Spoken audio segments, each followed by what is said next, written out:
그 하여튼 회원들하고 이제 같이 공부 모임 하면서 한 달에 한 번 하는 과목이 있었는데, 작년 같은 경우는 이제 이 그 호스트이신 엄수현 선생님께서 인문학교육연구소에 오셔가지고 한 달에 한 번씩 이제 과학 모임, 과학 공부 모임 했었어요. 그래서 굉장히 알찬 시간이었는데, 어, 그에 대한 그 보복인가요? 아니면 복수인가요? 뭔가요? 올해는 아니면 보답으로, 보답이 낫겠네요. 그에 대한 보답으로 올해는 제가 한 달에 한 번씩 여기로 와가지고 미술사 관련 공부를 좀 하면 좋겠다, 그런 의견을 주고받았었고요. 그래서 이제 실제로 이제 하게 되었습니다. 근데 원래 일정이 매월 마지막 주 금요일로 잡혀 있었는데, 제가 뭐 또 그 사상 관련해서 제주도 가게 돼가지고 31일, 1, 2, 뭐 하여튼 그렇게 좀 복잡하게 일정이 꼬였어요. 그래서 좀 미리 양해 말씀 구하고 한 주를 당겼습니다. 그랬더니 이제 일정이 안 되는 분이 계시고, 또 모처럼 맞는 봄, 붉은 밤 아니겠어요? 그래가지고 지금 뭐 오시다가 무슨 일이 생겨서 광주로 빠지신 분, 뭐 기타 등등. 그래서 조금 이제 참여 인원이 적지만, 또 온라인에서도 두 분 접속하게 계시네요. 원래 한 분 또 하시기로 하셨는데 접속 못 하신다고 그래가지고, 어쨌든 녹화 버전으로 또 다 회원들 보시니까요. 그렇게 생각하시고 첫 모임 갖도록 하겠습니다. 음, 아마 홍보 물을 이제 보신 분들께서는 요 이미지를 많이 보셨을 거예요. 그거는 좀 천천히 말씀드리기로 하고요. 타이틀이 미술 보기와 읽기입니다. 그래서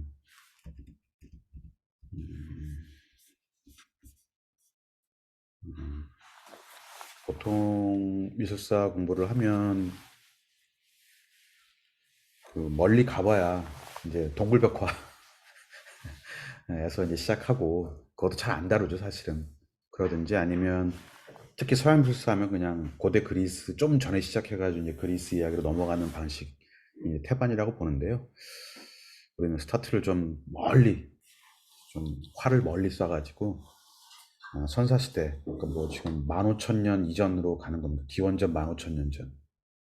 뭐가 있었을까요? 상상이 안 가요. 우리가 기껏 산 게 뭐 30년에서 100년 사이고, 그다음에 역사로 남은 기간이 뭐 멀리 잡아야 한 2,500년, 뭐 3,000년, 뭐 이 정도란 말이죠. 기원전 15,000년으로 가면 뭐가 있을까라고 했을 때 뭐 공룡이 있나? 막 그냥 굉장히 이렇게 뻥 찌게 되는 경우가 있죠. 네.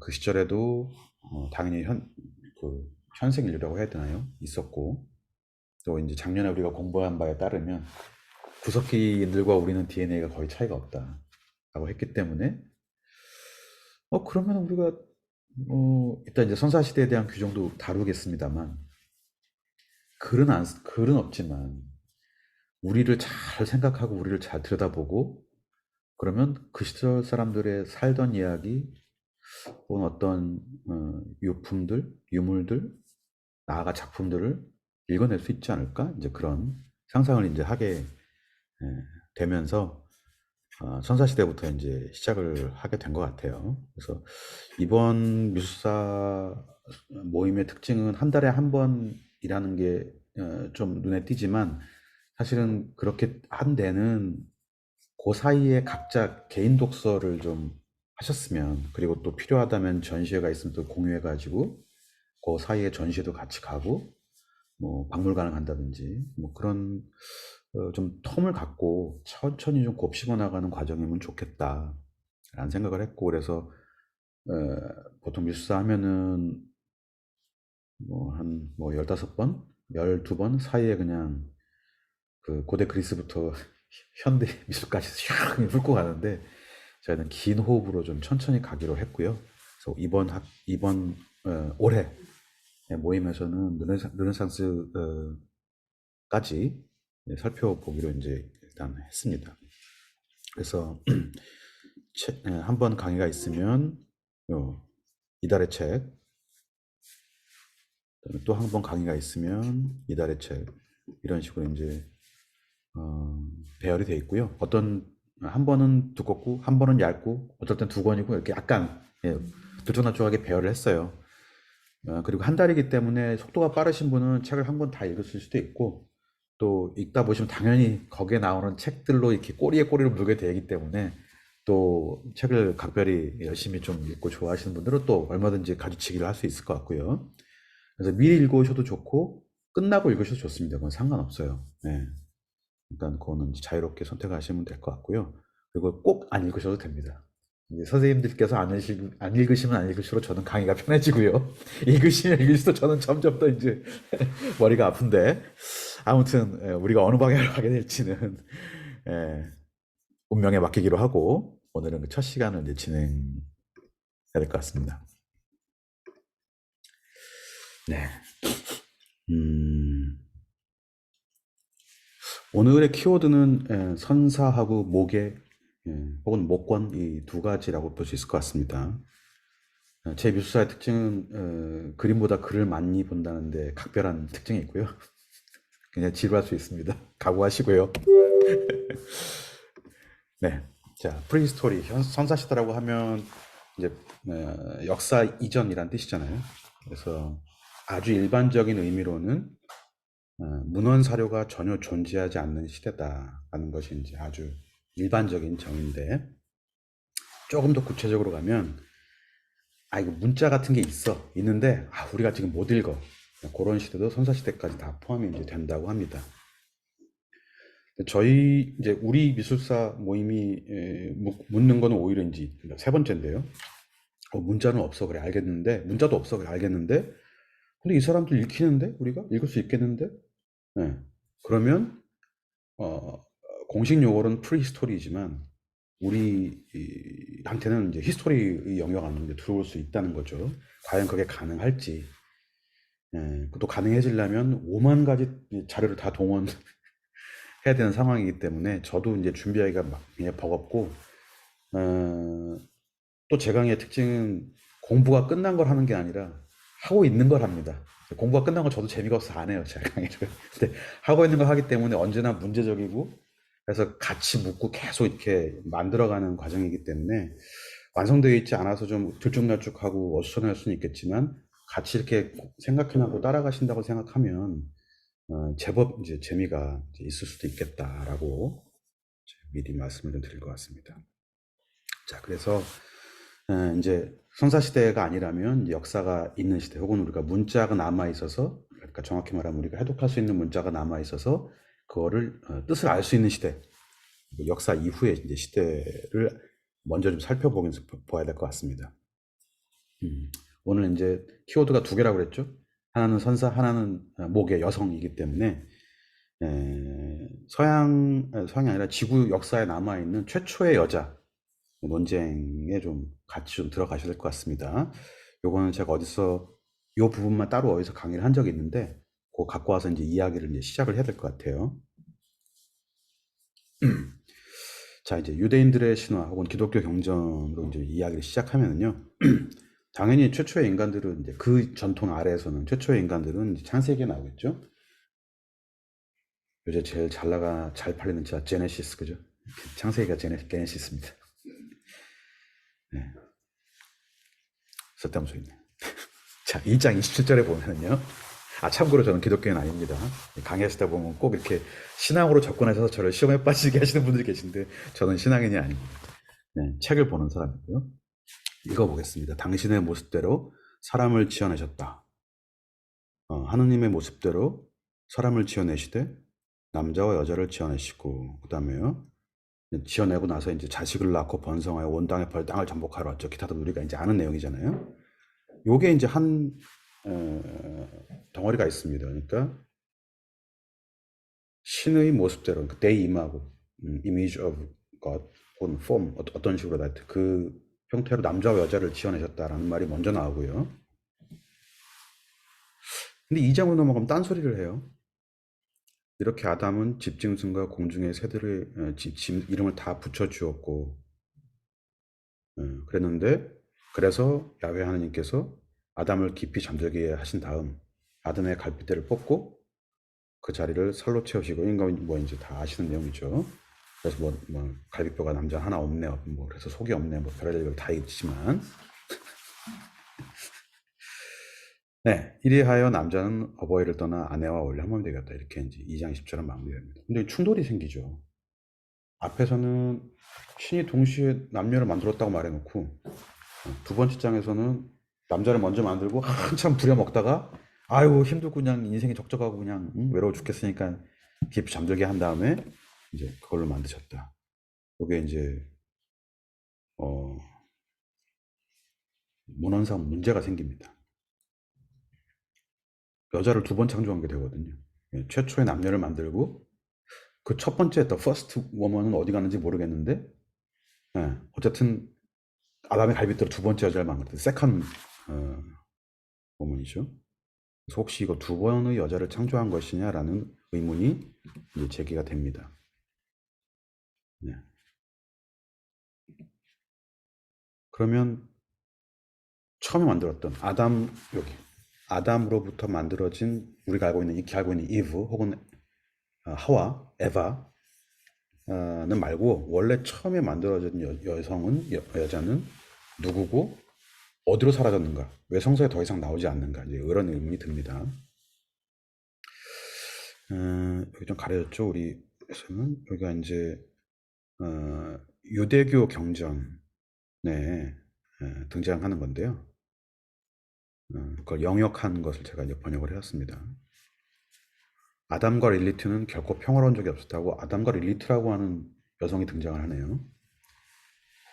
그가 그녀와 함께 눕고 싶을 때 그녀는 그가 요구하는 체위에서 기분이 좋지 않았다. 그녀는 물었다. 왜 내가 네 밑에 누워야 되지? 나 역시 너랑 똑같이 먼지로 흙으로 만들어졌어. 그러니 나는 너와 대등한 사람이야. 그러나 아담은 그녀를 힘으로 굴복시키려고 했다. 강제로. 이른바 정상이라고 부르는 그죠? 그게 왜 정상인가요, 그죠? 네. 그거 아니면 비정상인가요? 농담입니다. 자, 그리고 분노에 찬 릴리트는 신이라고 하는 그 마술적 이름을 확 울부짖고 아마 저주하고 아마 그랬던 것 같아요. 날아올라서 아담을 떠났다 이렇게 나오고 있습니다. 그러니까 이게 첫 번째 여자고 이 첫 번째 여자는 유대인들의 그 랍비 경전에는 나오고 근데 기독교 경전에는 이제 사라지고 두 번째 여성이 이제 이브가 등장을 하는 거죠. 자, 그래서 이 책의 아, 예, 이 책은 피델리스 모건이라고 하는 사람이 쓴 여혐주의자들의 소스북입니다. 이 책을 펼치시면 여성 혐오가 언제부터 시작돼가지고 어떤 중요한 철학자들과 어떤 중요한 학자들, 정치학자들, 뭐 유력한 사람들이 어떤 여성 혐오 발언을 했는지가 아주 계속 나와 있어요. 예, 번역이 안 돼서 안타깝습니다. 1989년에 나왔는데요. 이런 작업이 먼저 돼야 그 페미니스트들도 이게 어디부터 싸워야 되는 건지 어디부터 좀 바로잡아야 하는 건지를 알 수 있을 텐데 안타깝죠. 그리고 이 챕터의 제목은 여기 다시 비기닝입니다. 이 모든 여혐의 비기닝 배트맨 더 비기닝 아니고요. 여혐의 비기닝이 이렇게 시작됐다 그래서 최초의 남녀 흙으로부터 동등하게 만들어진 남녀 사이인 아담과 릴리트가 어떻게 남자의 완력으로 굴복시키려다가 강제로 하려다가 자신의 동등함을 주장하고 사라졌는가. 그리고 신을 아담을 저주하고 사라졌는가. 이런 의문이 담겨 있죠. 근데 릴리트라는 이름을 성서에서 우리가 찾을 수 있어요.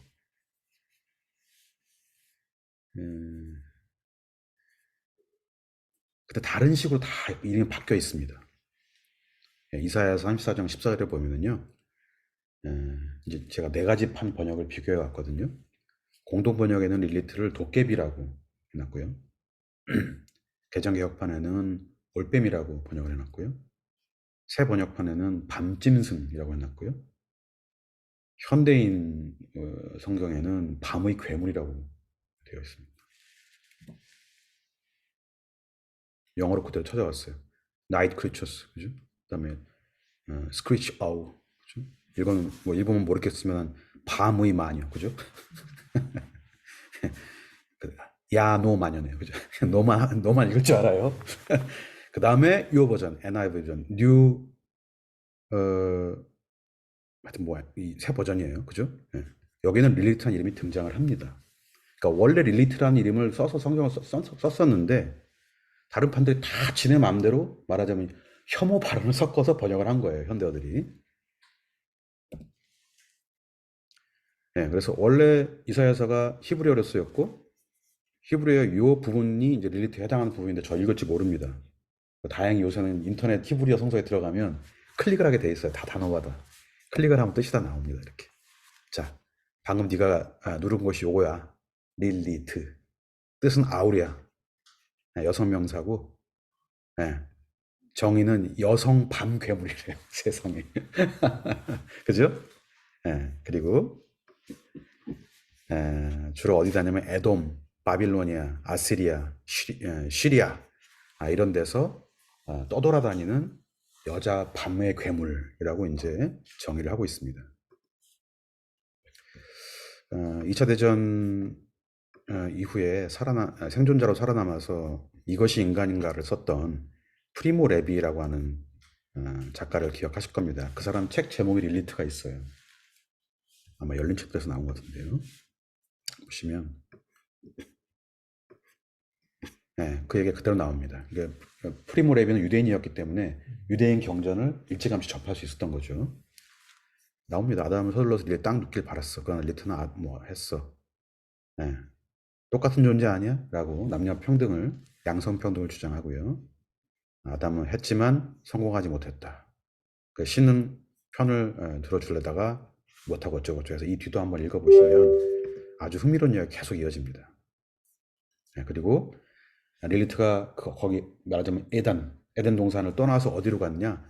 홍해 근처에 돼서 밤이 되면 홍해 근처에 살면서 밤이 되면 하늘을 날아다니면서 세상을 두루 돌아다니고 요것도 여혐이 담겨 있는 거죠. 갓난아이가 있는 집을 가면 괴롭힌다는 거예요. 네. 그래서 유대인의 아마 풍습 중에 이런 게 있는 모양입니다. 이런 PPT 만들기 힘들어요. 이런 기능 힘들었습니다. 자, 그래서 이런 이야기를 넘어갈게요. 더 읽을 필요는 없을 것 같습니다. 그래서 별의별 얘기가 다 있는데요. 넘어가겠습니다. 네, 나중에 창조주와 결혼하는 여자도 나와요. 유대인 경전에는. 그러니까 기독교에서는 참 불편하겠죠. 넘어가겠습니다. 이 PPT는 다 제가 공유해 드릴게요. 수업 끝나면 나중에 천천히 읽어보세요. 네. 자, 계속 넘어가겠습니다. 다 읽을 순 없으니까. 그래서 요건 아까 이렇게 읽었던 거고요. 네. 릴리스는 그래서 서양 문명 여기저기에 드러나 있지는 않지만 구석구석에 엄청나게 많이 이렇게 숨어져 있고, 그 다음에 회고됩니다. 단테 가브리엘 로세트는 되게 유명한 이른바 무슨 라파엘 전파인가요? 하여튼 그런 미술사에서 라파엘 전파라고 하는 왜 오피리아의 죽음이라는 그림을 그린 그 유파, 그러니까 라파엘 전파거든요. 어차피 그게 중요한 게 아니고 거기에 속하는 사람인데 원래 가브리엘 로세티인데 자기 앞에 단테를 붙였어요. 그러니까 시를 엄청 좋아했고 실제로 시인이었습니다. 그래서 그가 쓴 여기 그림을 위한 소네트, 소네트는 시의 형식이죠. 그래서 화가였고 그림 모으는 걸 좋아했고 그리고 그 그림을 대상으로 시를 쓰기도 한 아주 예술가인데 그 사람의 시 중에 릴리스가 있어요. 그리고 For a Picture, 한 그림을 위하여 혹은 대하여라고 하면서 번역을 해왔습니다. 아담의 첫분 릴리스에 관해진다. 그렇죠? 이 사람도 전에 들은 얘기예요. 이브라는 선물 이전에 그 아담이 사랑한 뭐라고요? 마녀. 그다음에 뱀보다 먼저 그녀의 혀가 속일 수 있었다고. 그녀의 황홀한 머리칼은 첫 금발이었다고. 근데 이거 이해가 되세요? 유대인 경전에는 금발이라고 말은 없었어요.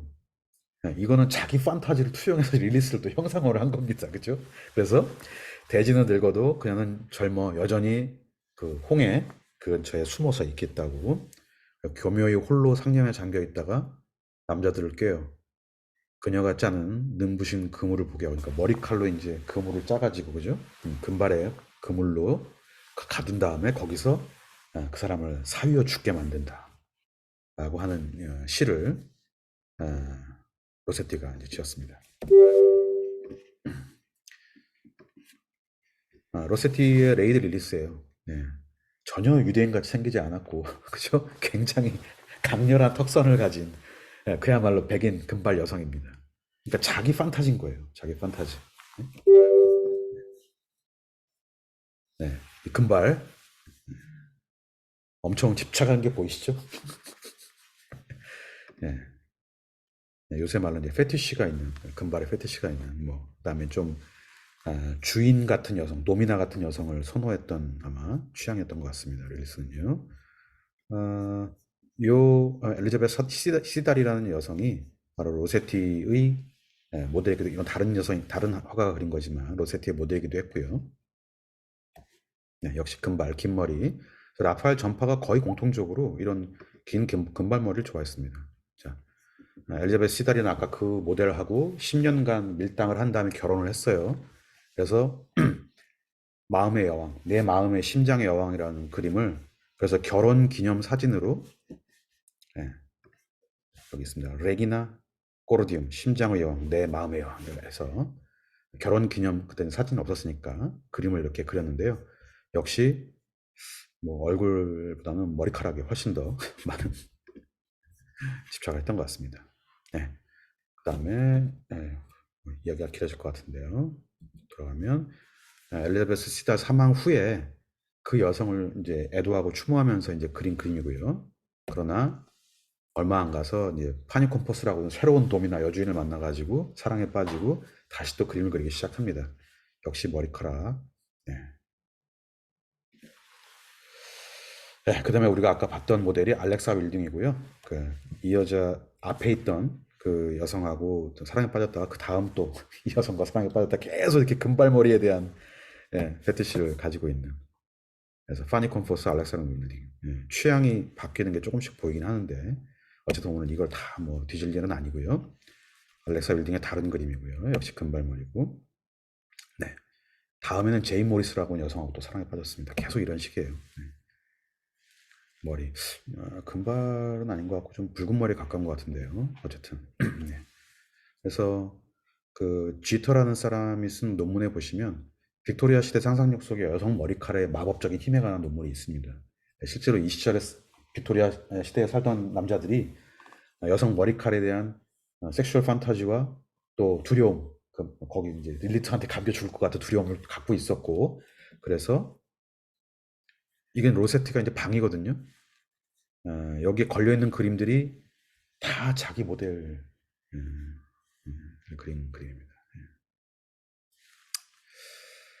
이 벤치 요 의자에 앉아서 뭘 생각했을까요? 여성 여인들의 초상을 보면서 이건 다른 강에서 말씀드렸습니다만 영화 베스트 오퍼에서 여성 얼굴만 모으는 그 남자 주인공 이름이 뭐죠? 갑자기 이 사람 얼굴 갑자기 생각이 안 나네요. 네. 이 상황하고 굉장히 매우 비슷한 상황입니다. 이거는 이제 마조이즘하고 이제 관련이 돼 있는데 오늘 그 주제가 아니기 때문에 넘어가도록 하겠습니다. 그래서 릴리트는 고대부터 현대 이르기까지 굉장히 긴 역사 동안 혐오이자 숭배의 대상으로서 교묘하게 이렇게 이중성을 갖고 계속 전해져 왔다. 그러나 다른 지역에 혹은 그러니까 기독교 역사와 여혐이 너무 이렇게 심하게 반영되기 전에 그 이전에 남겨 있는 기록으로서 릴리트의 진짜 모습은 어떤 것이었을까?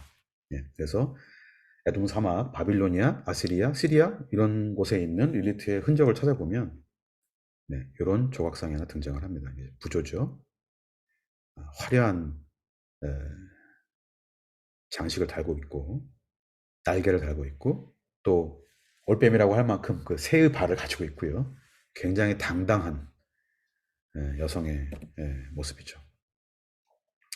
바로 최초의 여신에 대한 기록이라고 전해지고 있는 이난나가 이제 공식 명칭이라고 보시면 될 것 같습니다. 이난나는 이제 수메르 신화에서 등장하는 여신이고요.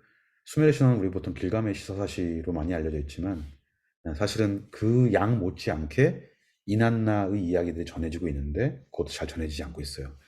정말 놀랍게도 한국에는 둘 다 번역이 됐습니다.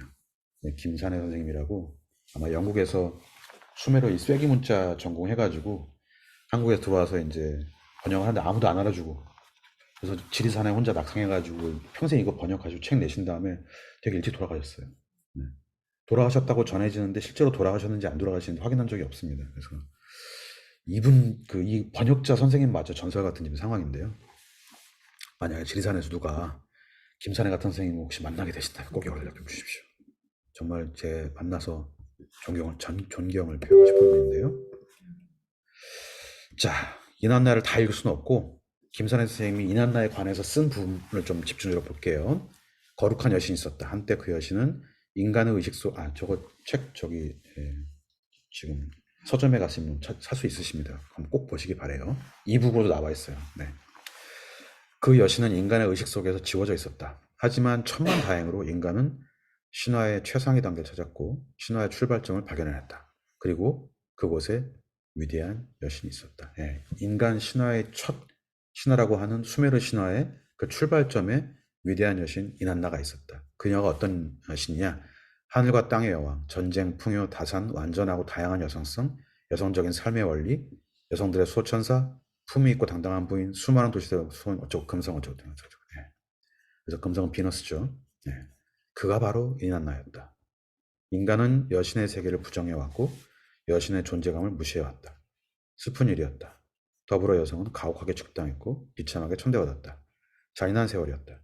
신화는 이제 앞으로도 그리스 신화에서도 이제 우리가 계속 확인하겠지만 계속 여성들의 권력을 삭제하고 여성들을 때려 죽이고 여성으로 대변되는 뱀을 잡아 죽이는 그런 신화들로 계속 이렇게 정리가 되면서 지금의 가부장 체제로 이렇게 정리가 돼가고 있거든요. 흔적들이 많습니다. 오늘도 확인할 건데요. 어쨌든 굉장히 잔인한 세월이었다. 그래서 그 이후로 신화는 퇴보일로에 있었다. 그러니까 남신 중심, 가부장 중심, 그래서 항상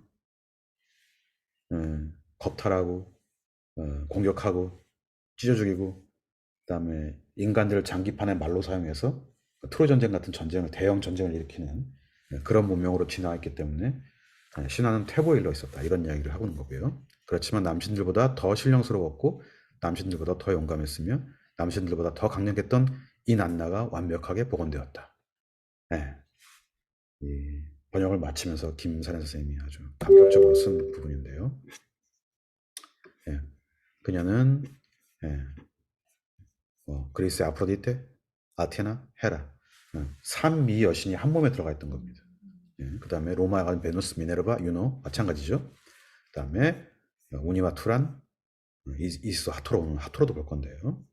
그 다음에 하여튼 온갖 종류의 여신들의 총체였다. 수메르에서. 그러니까 수메르의 이난나 여신의 어떤 특징이 관능성이 비너스가 돼요. 지혜로움이 아테나가 되고 그 다음에 어떤 잔혹하고 전쟁에 능한 것이 아테나가 되고 다 이런 식으로 분화가 됐다는 얘기예요. 자, 이난나가 갖고 있는 신통한 힘을 수메르로 매라고 합니다. 맴매 같은 건가 봐요. 죄송합니다. 졸리실까봐. 예, 그래서 하늘 여왕에 오르게 된 일은 바로 이 매 덕분인데요. 예. 매는 신성한 권능, 우주의 질서, 문명을 일으키고 미개의 불에서 사라지고 도시를 일으키고 신종한 모든 종류의 문화의 어떤 놀라운 면. 어떻게 인간은 자연, 사물, 그 다음에 동물과는 달리 이런 독특한 도시, 문명, 건축, 예술, 학문 이런 것들을 만들어 왔나 라는 물음에 수메르는 그거 매 때문이야. 여신 이난나가 갖고 있는 매가 그거 우리가 다 해줬어. 이렇게 그냥 대답을 했던 거죠.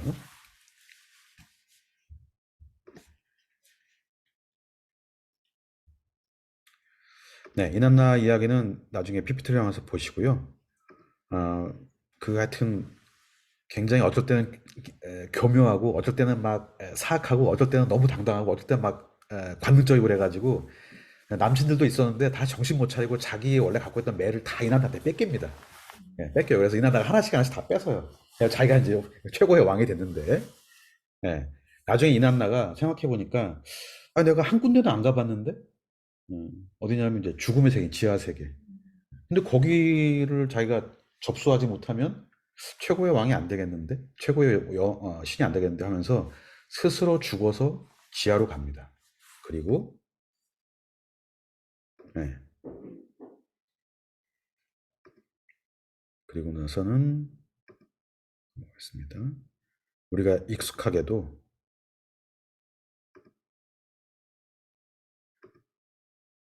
네, 죽고 나서 3일 밤, 3일 낮, 3일 밤, 그러니까 3일 뒤에 이제 부활을 합니다. 다시 지상세계로 올라와요. 이 구도는 많이 보신 구도시죠? 네, 모든 종류의 부활 신화의 원천이 바로 수메르 신화 이난나로부터 나왔습니다. 네. 그다음에 지옥에서 올라오는 테마도 사실은 어, 에우리디케하고 누구죠? 아, 오르페우스가 에우리디케 저승에서 데리고 올라오는 그 신화, 그것도 여기서 이제 온 거라고 보시면 될 것 같고요. 어쨌든 그래서 저승에서 올라와서 그때 올라왔더니 예, 뭐 어쩌고저쩌고 해서 자기 남편 예, 잡아가라. 그리고 이제 최고 신으로 이제 등극을 하게 됩니다. 네. 그래서 제카리아 시친이라고 굉장히 독특한 저술가가 있어요. 그 신들의 전쟁, 인간들의 전쟁이라는 책인데 UFO 나고 난리도 아닙니다. 막 읽지는 마시고요. 위험합니다. 위험한데 어쨌든 이제 시카리아 시친은 이난나를 다뤄요. 왜냐하면 고대 모든 신 얘기를 다 해야 되니까. 근데 이난나를 평가하기를 자신의 교활함과 미모에다가 영혹함까지 결합시킨 아주 강력한 여신이었다라는 평가를 하고 있습니다. 다시 보시면 이제 그 수메르인들이 아시리아 근처인들이 이난나를 어떻게 표현했나 앞에서 보시면 저 머리에 뭘 썼는지 모르겠어요. 근데 이제 그 이난나 여신에 보시면 이난나를 표현할 때 뭐 황금 화려한 팔찌에 뭐 가슴은 드러내고 뭐 뭐를 하고 막 화려한 걸 꾸민 걸 많이 써놨거든요. 그거를 다 이제 이런 식 구조로 이제 만들어 놓은 것 같습니다. 당당하고 당차고 그런 솜씨가 엿보이죠. 네. 자 이제 그리스는 넘어갈게요. 이렇게 천천히 천천히 이제 서양 회사로 들어옵니다. 자 최초의 여자 판도라를 기억하시죠? 신이 그 프로메테우스 연맥이려고 그죠? 얄미워가지고 그 선물을 이렇게 최초의 여자를 만들어 줬죠. 예. 근데 이제 이름이 판도라인데 판이 올이라는 뜻이고요, 그죠? 도라는 이제 선물이라는 뜻이거든요. 그래서 모든 선물을 이제 예, 프로메테우스한테 줬습니다. 근데 이제 이게 모든이라는 게 함정이에요. 이거는 예, 좋은 선물도 들어있지만 나쁜 선물도 들어있다. 이 말부터 표현부터가 약간 여혐인데, 근데 프로메테우스가 이제 그 머리가 좋잖아요. 그래서 이제 딱 보고 아 이건 제우스가 나를 위해 뭐 좋은 일을 할 것 같은 그런 분위기가 아닌데 지금 문맥이. 그래서 아이고 나는 몰라 안 받고 있는 동안에 동생 에피메테우스가 오 아름답다. 그러면서 자기가 취해가지고 이제 사게 됩니다. 그러면서 이제 평생 지지고 볶고 이제 뭐 이제 그런 얘기도 좀 나와요. 그래서 뭐 결혼을 해도 고생, 남자들은 결혼을 해도 고생, 하지 않아도 고생이라는 그 말이 최초의 판도라 여신, 판도라 상자 이야기, 판도라 이야기도 나오거든요. 그러면서 이제 판도라 단지 그런 얘기도 나오고 뭐 희망은 나왔네 안 나왔네 그런 얘기까지 나오는데요. 어쨌든 그 최초의 여성에 대한 기록마저도 그리스 신화에서는 아이고 그냥 골칫거리 남자들의 거기 제가 정확한 표현이 기억 안 나는데 남자들의 젊음을 취해서 하여튼 그 자신의 그 사치를 누리는 그런 존재들 막 묘사되어 있습니다. 아예 그냥 처음부터 여혐해요. 에, 호메로스와 동시대 기원전 8세기에 기록되었다고 하는 헤시오도스의 이제 신들의 계보 최초의 신화 집이죠. 거기서도 보시면 음, 여신들을 때려잡는 영웅들로 가장 유명한 사람은 헤라클레스입니다. 그렇죠? 여기서 보시면 헤라클레스가 아레스의 사랑받는 이올라스 힘을 모아 군대 휘드라를 무자비한 총동으로 죽였다. 그렇죠? 휘드라는 여성입니다.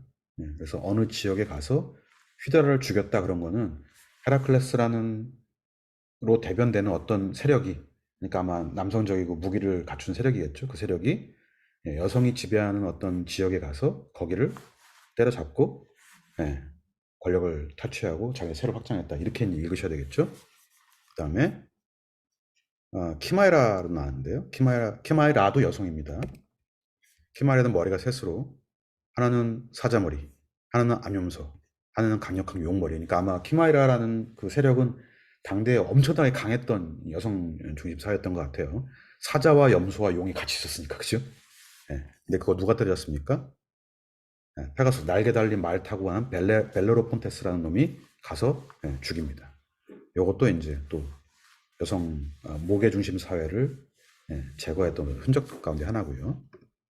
자, 근데 모계 중심 사회로서 그리스 신화에서 가장 유명한 두 지역은, 한 지역은 아마조네스, 그죠? 한 지역은 레스보스입니다. 레스보스는 여성들만 살면서 우리 지금 이제 레즈비언의 어머니 됐다는 걸 아실 거고요. 그건 이제 뒤로 미루고, 아마조네스가 되게 독특한 족속이었어요. 아마조네스는 여성만으로 이루어졌는데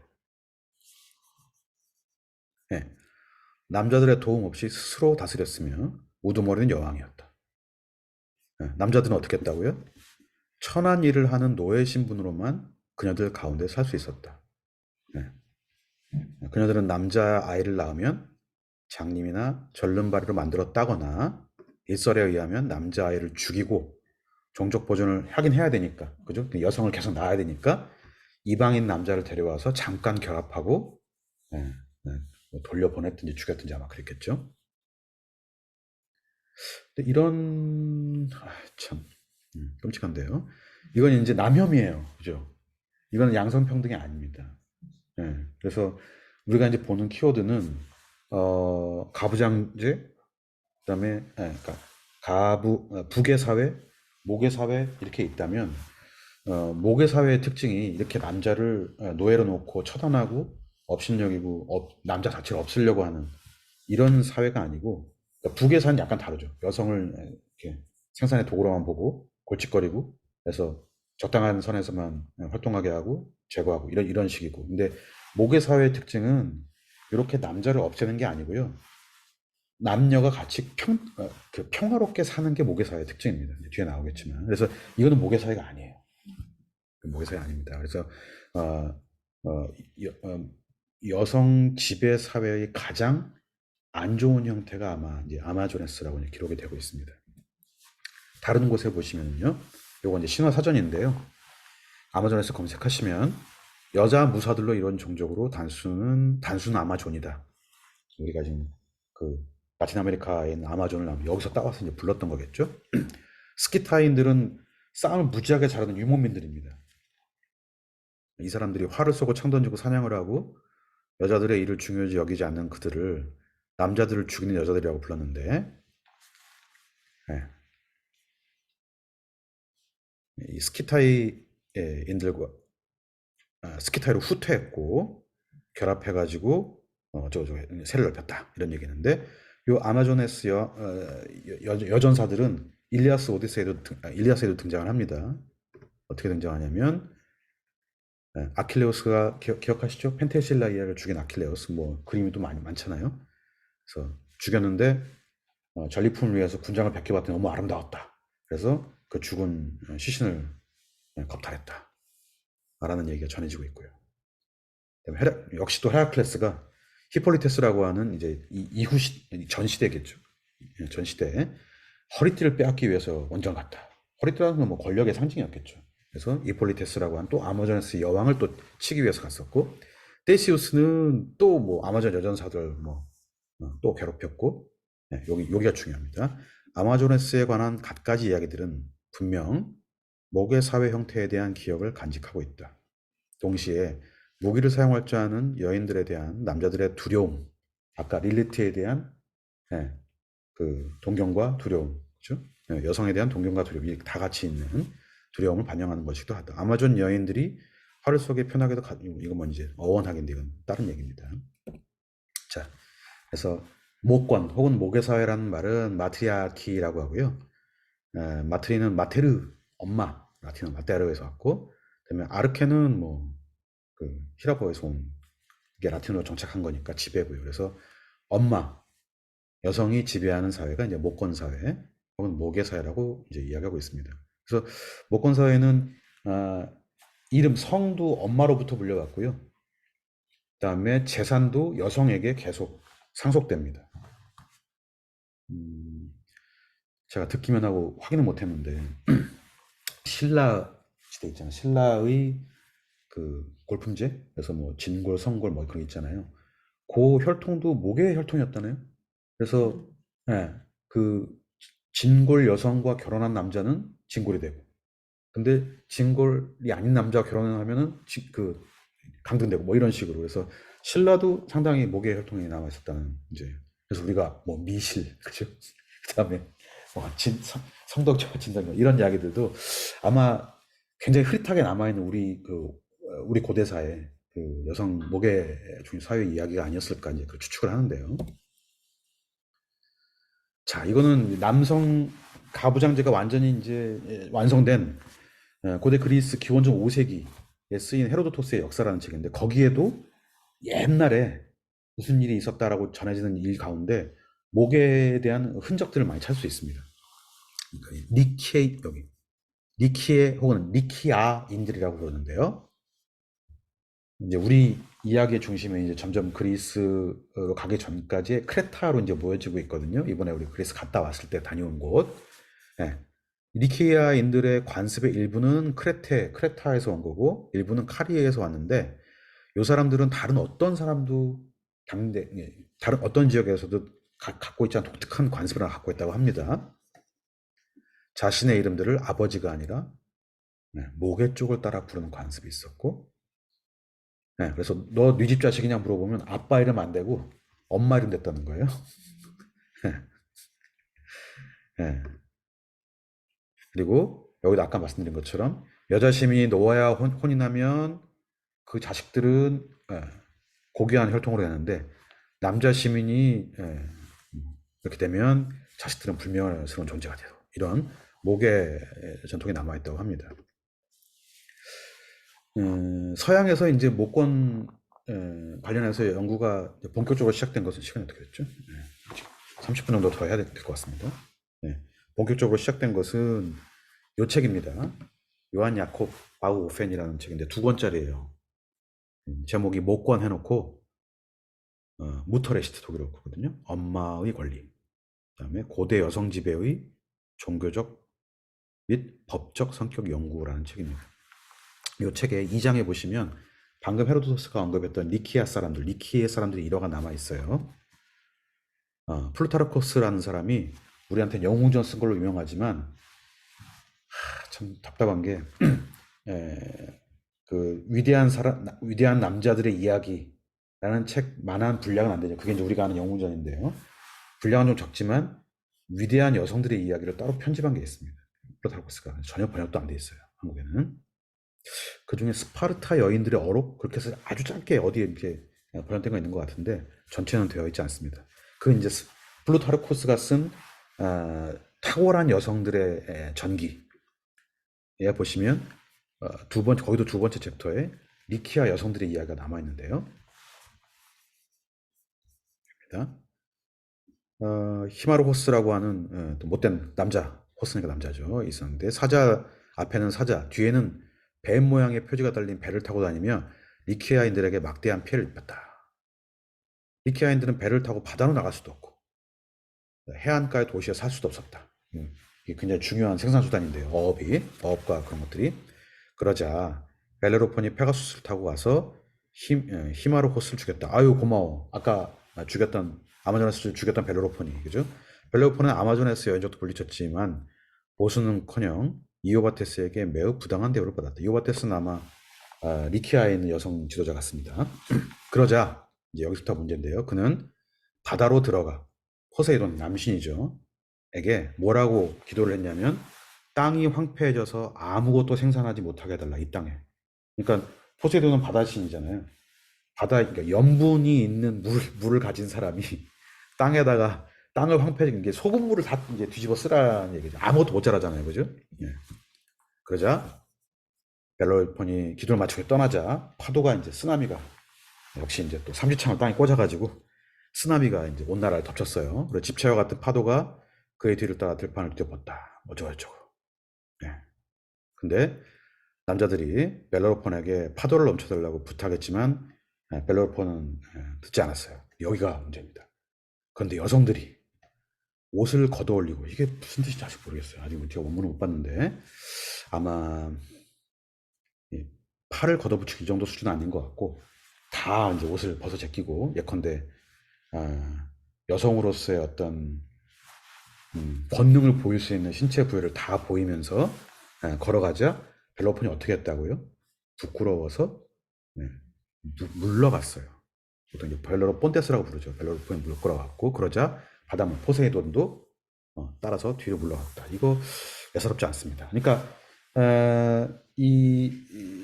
그 용병으로 그 어떤 그 악한 것들을 처단하기에는 남자를 쓰기 아주 좋아요.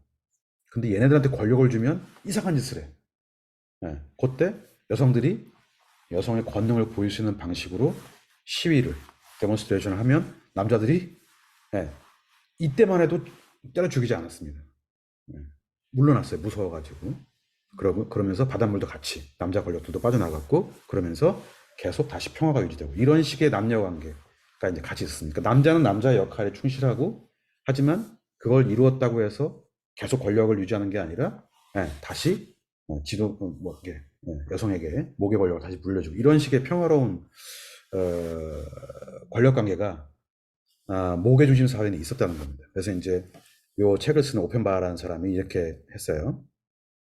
그는 아마존에서 싸우고 여인족을 물리친 전사로 나온다. 벨로폰테가요. 벨로폰테스가 아유 죄송. 벨로폰테스가. 하지만 다른 한편 그는 여성성을 보고 뒤로 물러나고 여성의 말을 무시하지 못한다. 그래서 리키아는 이제 대대로 목권 중심 사회였는데 리키아의 목권을 아마존에스 여인들을 처단하고 목권을 처음 세운 벨레로폰으로 거슬러 올라간다. 근데 묘하게도 벨레로폰은 승리를 했지만 승리 이후에 다시 여성들에게 복종하고 물러납니다. 이 이중적인 관계가 목권 사회의 특징이라는 거예요. 네, 넘어가고요. 네, 여기 흥미로운 부분인데 시간 내서 PPT 보내드리면 한번 읽어보시기 바래요. 여기 만물의 어머니인 대지와 포세이돈의 관계는 지상에 죽는 운명의 여성과 벨로폰의 관계가 같다 그러면서 요 이제 그리스 그러니까 아까 헤시오도스의 신들의 계보에서 최초에 있던 세 신 카오스, 가이아, 에로스 그죠?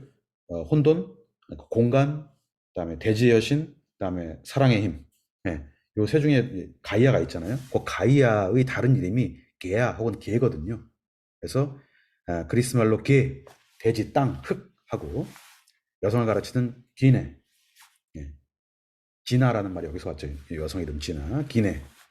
예. 요거는 다 같은 말이다. 같은 말에서 나왔다라고 이제 얘기를 합니다. 그래서 여성은 대지의 위치를 대변하며 죽는 운명의 사람들 가운데 대지의 원초적 모성을 이어간다. 그래서 대지모 여신, 대모 여신 이런 말들이 이제 이 여신 문명을 다루면서 계속 이제 다뤄진다고 보시면 될 것 같습니다. 자, 여기까지가 이제 역사로 기록된 시대예요. 이제 그러면 그리스 신화 같이 가부장제가 확립되고 처음부터 여혐으로 도배되어 있는 이 시대 이전 시대는 어떻게 됐을까? 그러니까 프리히스토리가 과연 넌 히스토리컬이냐? 아니다. 아까 우리가 말씀드린 것처럼 분명히 엄청나게 오랜 기간의 유물이 있고 그거를 오랫동안 읽지 못했을 뿐이지 우리가 해독하고 독해할 수만 있다면 그 유물들이 뭘 말해줄 수 있는가 얼마든지 상상할 수 있다고 이제 볼 수 있겠습니다. 여기가 이제 여기가 그리스 본토고요. 여기가 아테네, 여기가 스파르타, 여기가 고린도죠. 코린토스. 여기가 퀴클라데스라고 그래서 섬들의 서클, 퀴클라데스라고 이제 부릅니다. 여기 문명이 기원전 3300년에서 2000년 사이의 문명이에요. 그다음에 요 밑에가 크레테. 여기가 미노스 궁전이 있는 헤라클리온입니다. 헤라클리온이라는 도시도 원래 딴 세력이 있었는데 헤라클레스 가서 때려 죽이고 이름 붙인 곳이 헤라클레스라고 이제 전해지고 있습니다. 어쨌든 여기는 이제 기원전 3300에서 2000년 사이인데요. 여기는 그리스 가기 전에 미술사 수업에서 한번 다뤘어요. 퀴클라데스 제도에서 발견된 유물들입니다. 어때요, 디자인이?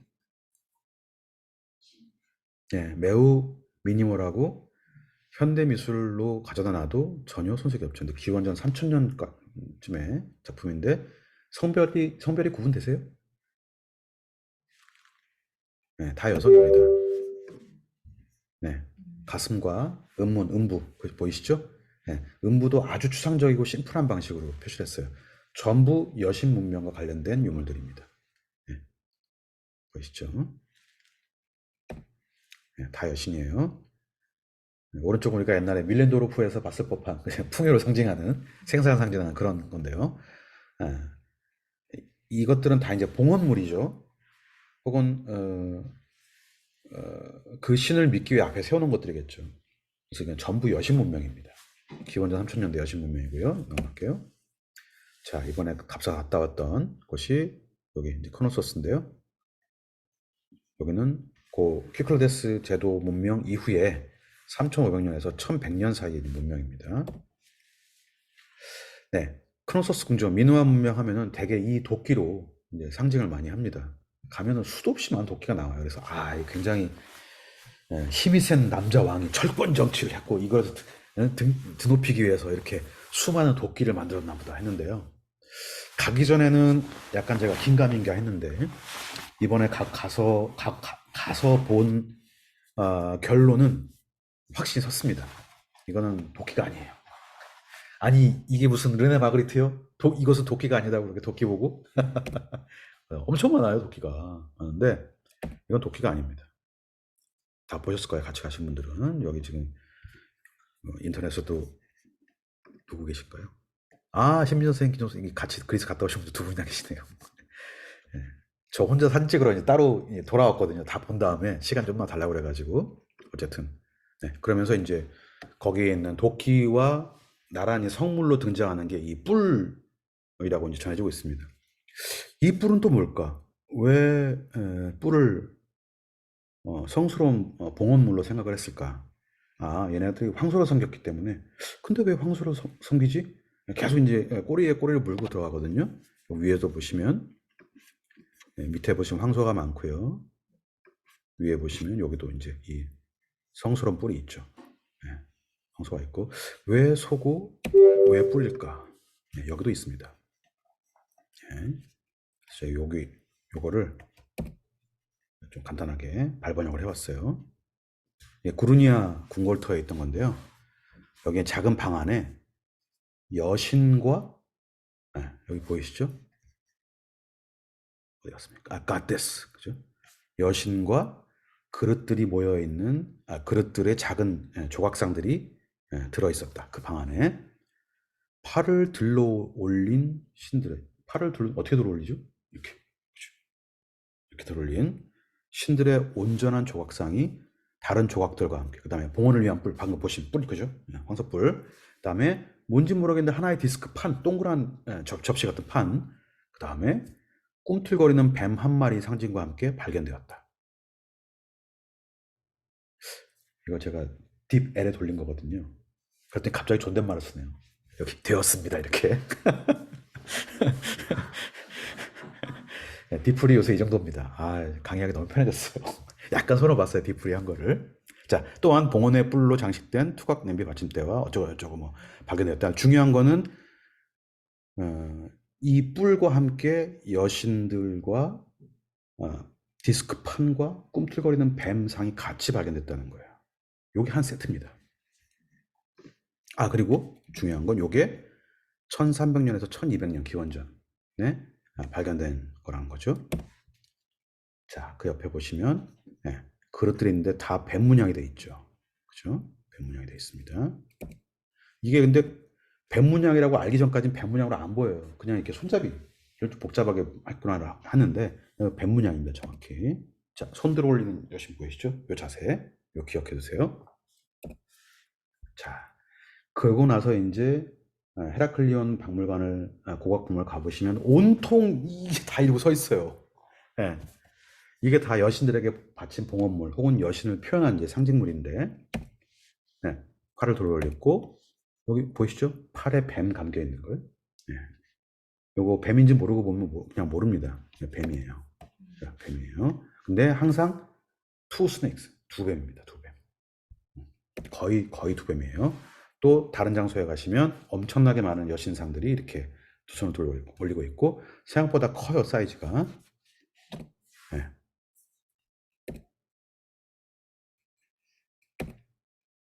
이건 좀 이렇게 좁혔네요. 네. 아마 봉헌물을 놓는 장소가 좁았나? 하여튼 좀 좁게 만들었어요. 네. 똑같아요. 우리랑 같은 사람이에요. 네.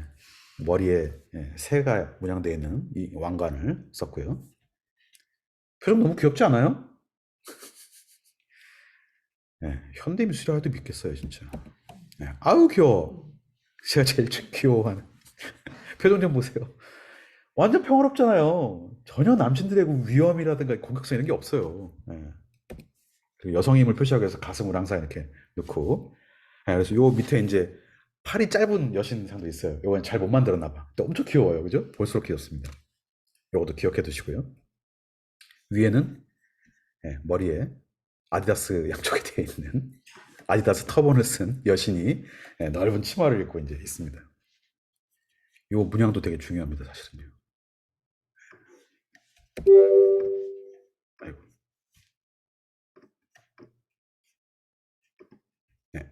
그 다음에 우리가 봤던 게 요게 등장을 하죠. 가장 보존 상태가 좋은 뱀 여신 상인데요. 요거는 그 크노소스 궁전에 이렇게 쭉 돌다 보시면 거기에 성소가 있는데 거기에 이제 뱀 여신이 발견됐다고 써 있어요. 요 그 박물관에 가면 요 두 점이 여기서 발견됐습니다. 써 있습니다. 그냥 중요한 유물인데요. 보시면 오른쪽에 있는 여신은 이난나처럼 가슴을 드러내고 그다음에 숭배하는 자세인데 양쪽에 뱀을 한 마리씩 두 마리 들고 있죠. 왼쪽에 있는 이 여신은 제가 이제 그리스 저기 이거를 사러 갔어요. 사러 가서 이제 물어봤는데 그 왼쪽에 있는 여친이 좀 더 크잖아요. 그러니까 이게 이거 엄마라고만 나한테 우기더라고요. 그래서 어디서 거짓말을 지금 내가 뱀 여신 아는데 이제 어디서 사기치냐 내가 막 뭐라고 했습니다. 네, 이건 이제 확대해서 보시면 네, 이렇게 남아있기 쉽지가 않았을 거예요. 아, 좀 너무 보존 상태가 좋아가지고 깜짝 놀랐죠. 네, 네. 여기 사이즈가 요만합니다. 요만한데 아니 안경 좀 큰데요. 네, 머리 위에 뱀 한 마리 올라와 있죠 이렇게. 야, 초점이 여기 안 맞았어. 이 유리창. 에이씨 진짜 진짜 가치가 없어요 사진에. 아유 이게 얼마짜리 사진인데 진짜. 자 몸에 뱀 감겨 있는 거 보이시죠? 네, 두 마리의 뱀, 투 스낵스 그죠? 여기도 뱀이 두 마리가 엉켜 있습니다 이렇게. 네, 여기도 이렇게 엉켜 있고. 또 초점 안 맞았어요. 네. 더 중요한 건 위에 저 전시 방식 보고서 깜짝 놀랐어요. 이 사진 어디에도 없거든요.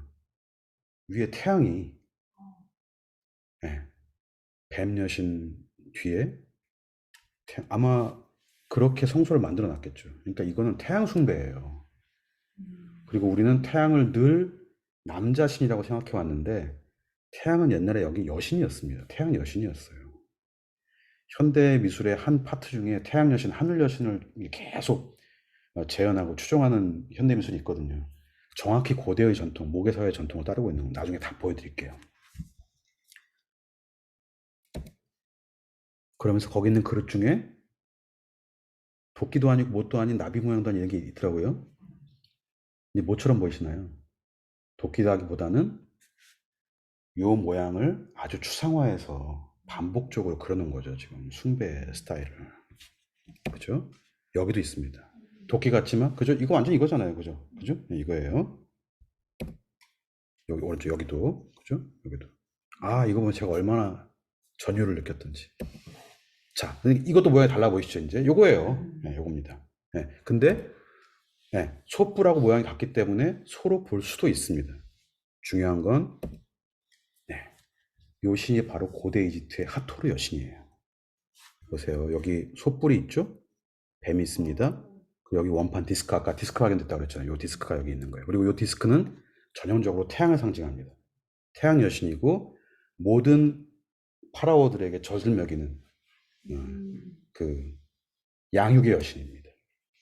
그리고 하토르 고대 여신, 요거도 딥플에 돌린 기계보정입니다. 어쨌든 되는데 가장 일반적인 솥불과 태양 디스크를 가진 여성으로 묘사됩니다. 그리고 가끔은 이렇게 여기 솥불 보이시죠? 그 다음에 여기 태양 원반 뱀 보이시죠? 올리시면 여기에 어린 파라오, 여성 파라오예요. 여기 써있다. female 파라오예요. 여성 파라오가 하토르 여신의 젖을 먹고 성장하고 있습니다. 네, 이거 기원전 1500년 작품이에요. 자, 하토르 여신의 형상을 볼까요? 자, 여기 있죠. 하토르 여신이고요. 우리 내년에 이집트 갑니다. 자, 여기에 머리에 원반은 아니지만 다른 걸 이고 있고 몸은 뭔가요? 몸이 뱀이죠. 그러고 보니 투탕카멘은 여기에 그죠? 마스크에도 뱀이 있잖아요. 그죠? 네. 자, 이런 식으로 형상화가 되고요. 하토르 여신은 아주 추상화가 되면 아까 도끼 모양처럼 이렇게 심플하게 되고 더 심플하게 되면 이것만 있어도 하토르 여신이라는 거예요. 근데 이거는 이 문화권이 아니면 몰라요. 이거 무슨 밥주걱도 아니고 뭐 이거 뭐냐고 이렇게 하겠지만 요 목걸이를 걸면 이건 하토르 여신을 상징하는 거라고 할 수 있습니다. 그러니까 이런 식으로 매우 고대인들도 우리처럼 추상화 미니멀 작업을 했고 어쩌면 도끼 모양은 요 여신 모양의 매우 추상화된 어떤 형태다. 그래서 미노아 문명에 있는 수많은 도끼는 미노아 왕, 크노소스 왕의 권력을 나타내는 것이 아니라 여신 숭배의 어떤 흔적들을 여전히 가지고 있는 거다라는 것을 이제 알 수 있었습니다. 물론 저 혼자 그렇게 생각하고 있고요.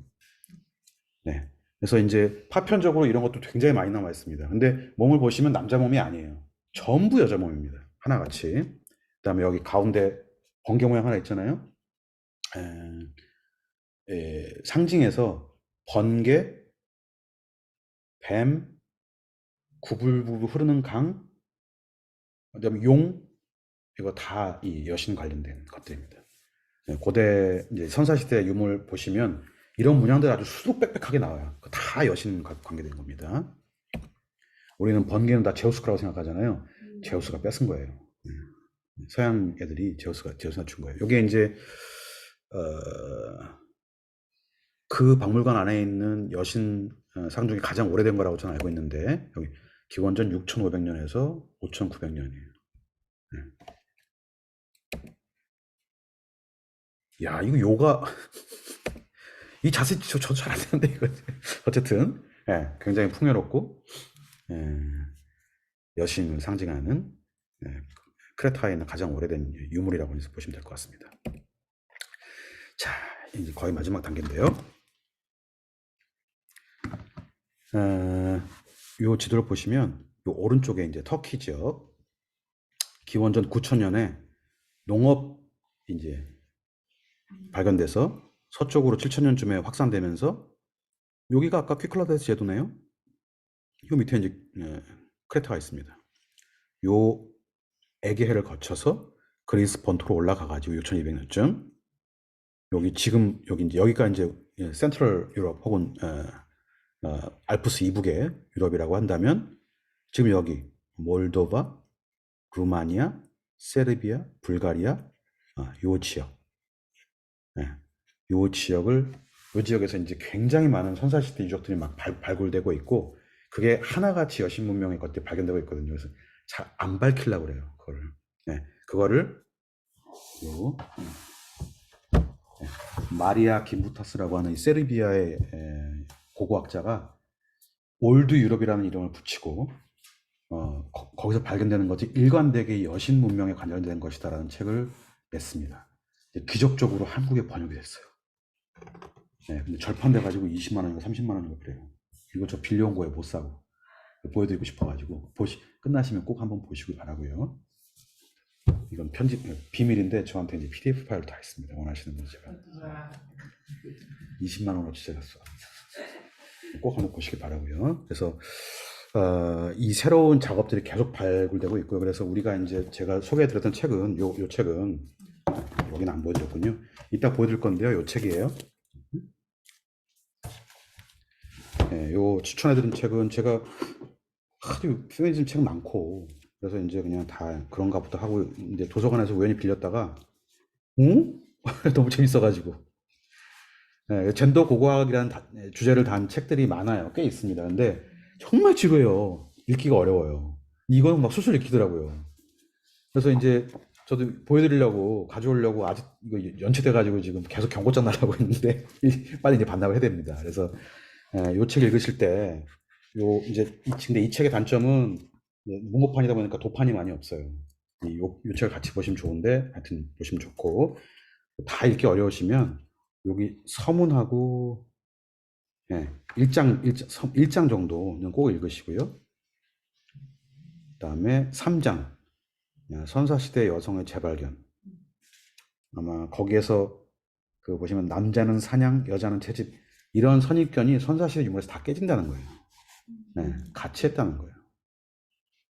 이거는 다 나중에 가부장제가 들어오면서 확립된 어떤 문화적 어떤 패턴 같은 거고 더 놀라운 것은 기원전 15,000년 전에 발굴된 유물에서는 유골이 나오는데 전쟁이나 하여튼 어떤 타격에 의해서 사망한 유골들이 발견되지 않는다는 거예요. 다 평화로웠다고 합니다. 그때 모계사였거든요. 근데 그 15,000년 전 이후부터는 이제 전쟁과 막 이런 어떤 유골들이 발견된다는 겁니다. 매우 흥미로운. 그래서 모계 사회를 우리가 들여다본다는 것은 사실은 지금 이제 갈 때까지 간 이 폭력적인 1세기 유럽 문명 그리고 이제 그 폭력이 인간은 물론이고 그냥 자연의 그 이제 고갈까지 다 이제 들어와서 기울기까지 가져온 이 문명이 마지막에 왔는데 그럼 다시 어디로 가야 되지? 라는 물음에 어쩌면 하나의 답이 될 수 있는. 그래서 막연하게 옛날에 뭐 목의 흔적이 있었어. 거기가 이상국가 이렇게 말하는 게 아니고, 예. 그때 진짜 어땠는지.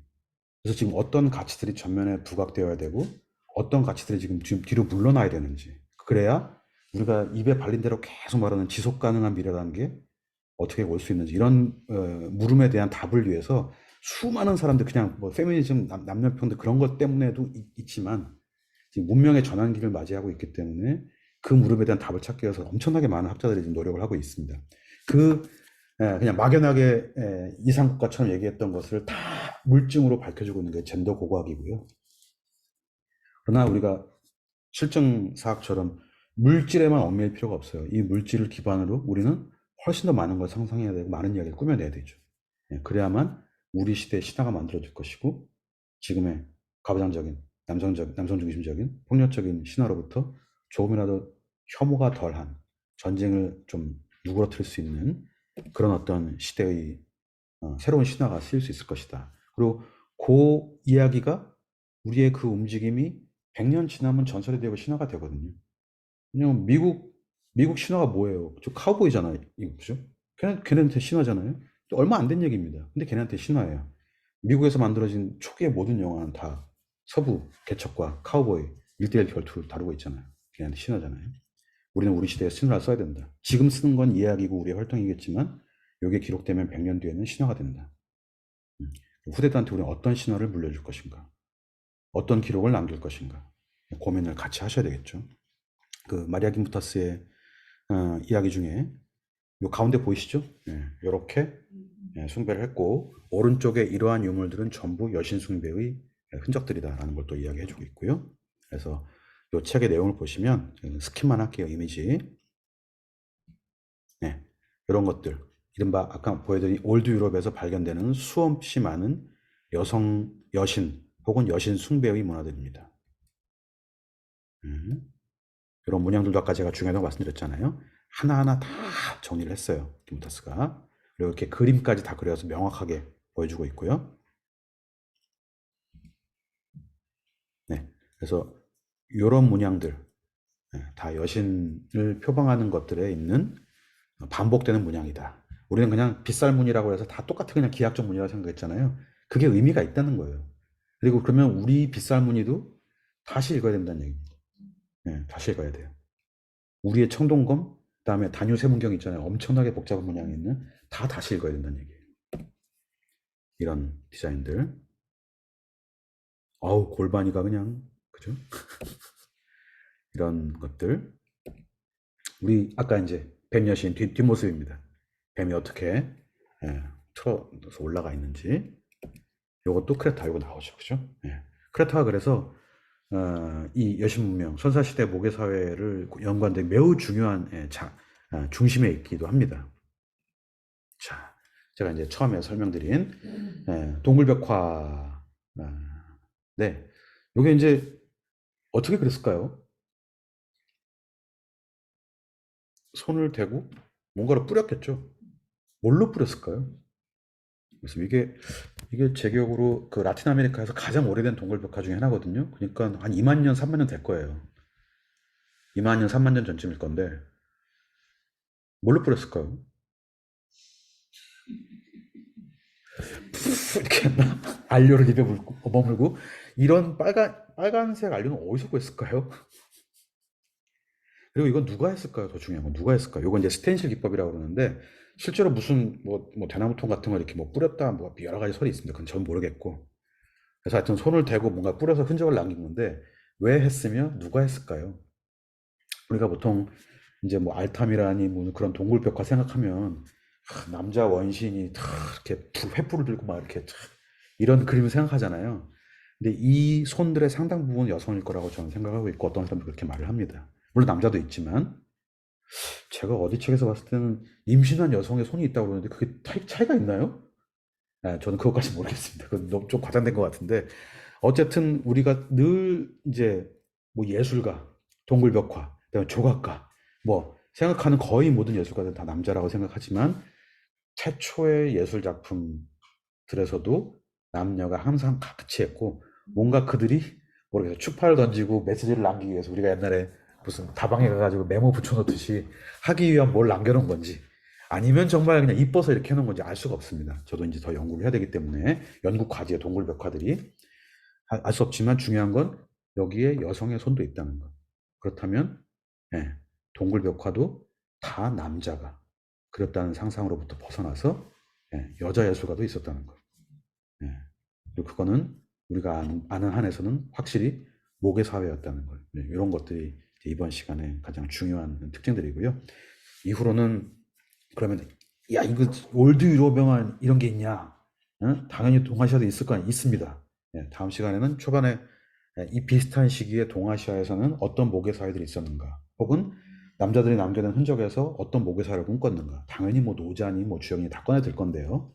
그런 거 간단히 살펴보고 이제 그리스 미술로 넘어가서 다시 이제 마초들의 세상으로 계속 넘어가면서 어떻게 우리가 서양 미술이 발전해 왔나 이런 것들도 같이 좀 살펴보도록 하겠습니다. 자, 야 진짜 기가 막히네요. 딱 2분 전이네요. 강의 수다 저 혼자 말하는 거 여기서 마치고 이제 좀 티타임하면서 같이 말씀 나누시면 자연스럽게 이렇게 하실까요? 혹시 인터넷에서도 제가 스피커를 열어놓을 테니까 하실 말씀 있으시면 말씀해 주시면 좋겠습니다. 녹화는 여기서 끝낼게요. 녹화는.